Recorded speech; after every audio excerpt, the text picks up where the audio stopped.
Good evening. And of course, recently, as of late, I've been at the bookstore, and I've been going through the sports section, particularly boxing, which is something I'm a big fan of, as well as wrestling and basketball and football, as y'all know. And so, there's been a book out by a guy named George Kimball. It's called Four Kings, which is a documentary, of like the four best, welterweight fighters, like four best welterweight fighters of the '80s. And of course, of course, those four, they were the four kings of the '80s. So they had the four, those four guys had the best fights going on. Those are the fights, that their rivalries were the very things that were the lifeblood of boxing, that kept boxing alive after Muhammad Ali retired. And so, since of course at that time, there were no real legitimate heavyweights. Tyson and Holyfield, them they came along later. But as far as like from '80 to all throughout the decade, it was just nothing but just a fierce rivalry. It started out with it's funny because the decade started out with Leonard and Duran and it ended with Leonard and Duran. Started out in 1980, then it ended in '89. 1980, it's the Brawl in Montreal. That was their first fight, and that's when that's when Duran just pummeled Leonard and just showed why they called why he was called the man with the hands of stone, Mano de Piedra, as he was also called, which means the same thing. So anyway, that was the first fight, and come to find out, the reason why Leonard, Sugar Ray lost was because of the fact that he was trying to fight. He was trying to fight Roberto Duran's, fight instead of his own fight. Trying to outbox, trying to outpunch somebody whose hands are much harder than yours. And so, by the time they faced each other for the rematch, Duran was the favorite, but Sugar Ray Leonard fought his fight. You know what I'm saying? So as far as Leonard, he had that speed, and as far as his punches, they definitely left quite a sting on his opponent. And so and so like the key for Leonard to win, is the fact that he uses footwork, and he has some pretty deadly punches. Not only that, but Leonard was pretty much taunting Duran, just beating him psychologically. And so because of that, because of the fact that Duran can keep up with Leonard's footwork and his speed, and the fact that Leonard was outsmarting him, it drove him crazy to the point where he had to say no mas, no more. And so then after that, there were fights between another rivalry between Leonard and Hearns. The first fight was in '81, then the next one was in '89, and so then it was Duran and Hagler, Hearns, Duran and Hearns and things like that. So anyway, those fights right there, those rivalries are the things that kept boxing alive, just like in basketball in the '80s with the Lakers and Celtics.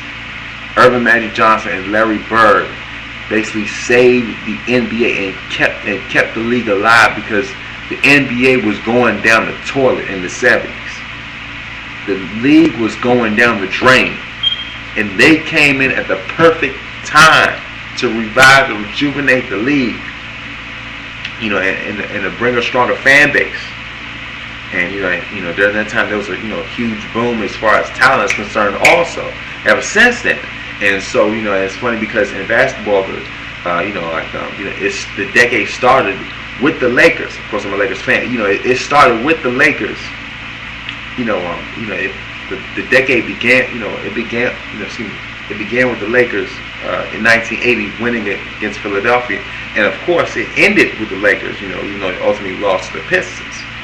But but the thing is, those teams won the most championships in that decade, 8. So they dominated that era, and those four guys I just named dominated boxing. Moving on, fast forward. Since since I saw that book, Four Kings, it was really, really eye-opening. Definitely fascinating for me. You know what I'm saying? And just to get a more broader view of like the behind the scenes, of each of those terrific fights in just more detail. So, thing that got me, as far as I got an idea about that.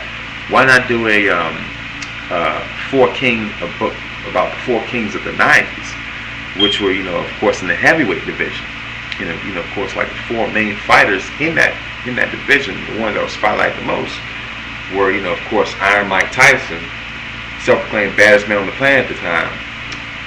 His arch rival Evander the Real Deal Holyfield, Riddick, Bowe, and Lennox Lewis, who of course were the big men of that quartet.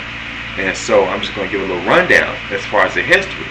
Each of them are connected in some way, whether they fought each other or didn't. And most of them did fight each other at least once. So the only exceptions were Holyfield and Tyson fighting each other twice, and Holyfield and Riddick both fighting each other 3 times. So anyway, Tyson and Holyfield, they knew each other back in like '84. Around the time they first started. Holyfield had won the bronze medal in the Olympics. Made his debut later on in '84, and of course, Mike Tyson came in '85. Just straight run over the competition, just steamrolling. In the meantime, Holyfield was doing the same thing over in his respective division. At that time it was cruiserweight.